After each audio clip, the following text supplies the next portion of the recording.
ಕಳೆದ ಬಾರಿ ಯಾವುದೋ ಒಂದು ತಗ್ಲಕ್ಕು ಸಿನಿಮಾ ಬಿಡುಗಡೆ ಸಂದರ್ಭದಲ್ಲಿ ಒಂದು ಪತ್ರಿಕಾಗೋಷ್ಠಿಯನ್ನು ಮಾತಾಡ್ತಾ ಭಾಳ ಉದ್ದಟತನದಿಂದ ಕರ್ನಾಟಕದ ಬಗ್ಗೆ, ಕನ್ನಡಿಗರ ಬಗ್ಗೆ, ನನ್ನ ಭಾಷೆಯ ಬಗ್ಗೆ ಒಂದು ರೀತಿಯ ಕೆಟ್ಟ ಪದಗಳನ್ನು ಬಳಸಿ ಮೊದಲು ತಮಿಳು ಅನಂತರ ಕನ್ನಡ ಇಂಥ ಮಾತನ್ನು ಹೇಳಿ ಇಡೀ ಕರ್ನಾಟಕದ ಕನ್ನಡಿಗರ ಅವಮಾನ ಮಾಡಿದ್ದಾರೆ. ಬಹುಶಃ ನಾನು ತಮಿಳುನಾಡಿನ ಜನರನ್ನು ನಾನು ಮೆಚ್ಕೋತೀನಿ. ಅವರು ಒಂದು ಮಾತು ಹೇಳಿದ್ರು, ಯಾವಾಗ ಕರ್ನಾಟಕದಲ್ಲಿ ಕಮಲ್ ಹಾಸನ್ ಚಿತ್ರ ಬಿಡುಗಡೆ ಆಗಲಿಲ್ವೋ ಆ ಸಂದರ್ಭದಲ್ಲಿ ಅಲ್ಲಿಯ ಜನ ಮಾತನಾಡಿದರು, ಕಮಲ್ ಹಾಸನ್ಗೆ ಯಾಕೆ ಬೇಕಾಗಿತ್ತು, ತಮಿಳುನಾಡಲ್ಲಿ ಇತ್ತುಕೊಂಡು ಕರ್ನಾಟಕದ ಬಗ್ಗೆ ಯಾಕೆ ಮಾತಾಡಬೇಕು, ಅವ್ರನ್ನ ಯಾಕೆ ಹೀಯಾಳಿಸ್ಬೇಕು, ಆ ಭಾಷೆಯನ್ನು ಯಾಕೆ ಕಡೆಗಣಿಸಬೇಕು ಅಂತ ಹೇಳಿ ಅಲ್ಲಿಯ ಜನರೇ ಅವ್ರನ್ನ ಚೀಮಾರಿ ಹಾಕಿದ್ರು. ಅದಕ್ಕೆ ಅವ್ರನ್ನ ಅಭಿನಂದಿಸ್ತೀನಿ.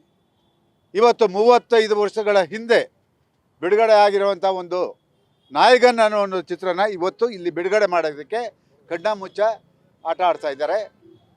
ಯಾವುದೇ ಕಾರಣದಲ್ಲೂ ಯಾವುದೇ ಕಮಲ್ ಹಾಸನ್ ಪಿಕ್ಚರ್ ಹಳೇದಾಗಲಿ ಹೊಸದಾಗಲಿ ಅವನು ಕೋರ್ಟ್ ಹೇಳಿದ್ದಾರೆ, ಕೋರ್ಟ್ನ ಆದೇಶವನ್ನು ಉಲ್ಲಂಘಿಸಿ ಇವತ್ತು ಚಿತ್ರವನ್ನು ಬಿಡುಗಡೆ ಮಾಡ್ತಾ ಇದ್ದಾರೆ.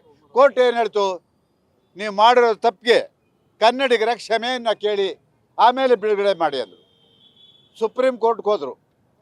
ಸುಪ್ರೀಂ ಕೋರ್ಟ್ ಹೋದ್ರು ಕೂಡ ಅಲ್ಲಿ ಏನೇ ಅವ್ರ ಪರವಾಗಿ ಏನೇ ಆಗಿರ್ಬೋದು, ಕರ್ನಾಟಕದಲ್ಲಿ ಕನ್ನಡಿಗರು ಆ ಚಿತ್ರವನ್ನು ಬಿಡುಗಡೆ ಮಾಡಲಿಲ್ಲ. ಅದೇ ಕಾರಣಗಳನ್ನ ಇಟ್ಕೊಂಡು ಇವತ್ತು ಕಣ್ಣಾಮುಚ್ಚೆ ಈ ಒಂದು ನಾಯಕನ್ ಚಿತ್ರವನ್ನು ಬಿಡುಗಡೆ ಮಾಡೋಕ್ಕೆ ಹೊರಟಿದ್ದಾರೆ.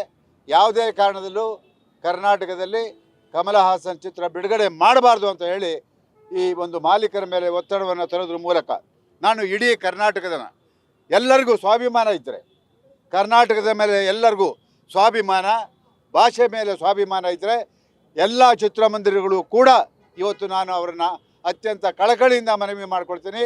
ಯಾವುದೇ ಕಾರಣದಲ್ಲೂ ಕಮಲ್ ಹಾಸನ್ ಕ್ಷಮೆ ಕೇಳುವವರೆಗೂ ನಿಮ್ಮ ಚಿತ್ರಮಂದಿರಗಳಲ್ಲಿ ನಾಯಕನ್ ಚಿತ್ರವನ್ನು ಬಿಡುಗಡೆ ಮಾಡಬಾರ್ದು ಅಂತಕ್ಕಂಥ ಮಾತನ್ನು ಆ ಮಾಲೀಕರಲ್ಲಿ ನಾನು ಮನವಿ ಮಾಡಿಕೊಡ್ತೀನಿ. ಈಗಾಗಲೇ ಕೆಲವರು ಮಾಲೀಕರು ಅದನ್ನು ತಿರಸ್ಕಾರ ಮಾಡಿದ್ದಾರೆ. ನಾವು ಯಾವುದೇ ಕಾರಣದಲ್ಲೂ ನಾವು ಚಿತ್ರವನ್ನು ಬಿಡುಗಡೆ ಮಾಡಲ್ಲ ಅಂತ ಹೇಳಿದ್ದಾರೆ. ಭಾಳಷ್ಟು ಜನ ಇವತ್ತು ಯಾವುದನ್ನು ಬಿಡುಗಡೆ ಮಾಡ್ತಾ ಇಲ್ಲ. ಪತ್ರಿಕೆ ಮಾಧ್ಯಮದಲ್ಲೂ ಕೂಡ ಇವತ್ತು ಪ್ರಕಟಣೆ ಬಂದಿಲ್ಲ. ನಾವೆಲ್ಲ ಮಾಧ್ಯಮದ ಮನವಿ ಮಾಡ್ಕೊಂಡಿದ್ದೀವಿ. ಕಮಲ್ ಹಾಸನ್ ಕ್ಷಮೆ ಕೇಳೋವರೆಗೂ ಕೂಡ ಯಾವುದೇ ಒಂದು ಇಂಚು ಕೂಡ ಅವರ ಸಿನಿಮಾದ ಬಗ್ಗೆ ಅಥವಾ ಅವನ ಬಗ್ಗೆ ಬರೀಬಾರ್ದು. ಇದು ಕನ್ನಡಿಗರ ಮನವಿ ಅಂತ ಹೇಳ್ಬಿಟ್ಟು ಮನವಿ ಮಾಡ್ಕೊಂಡಿವಿ. ನೋಡೋಣ, ಇವತ್ತು ಓರಿಯನ್ ಮಾಲ್ಗೆ ಹೋಗ್ತೀವಿ, ಅಲ್ಲೇನಾದರೂ ಚಿತ್ರ ಬಿಡುಗಡೆ ಮಾಡಿದರೆ ಮುಂದಿನ ಆಗುಗಳಿಗೆ ಆ ಓರಿಯನ್ ಮಾಲೀಕರೇ ಹೊಣೆ ಆಗ್ತಾರೆ. ಈ ಮಾತನ್ನು ನಾನು ತಮ್ಮ ಮೂಲಕ ಹೇಳೋದಕ್ಕೆ ಇಷ್ಟಪಡ್ತೀನಿ.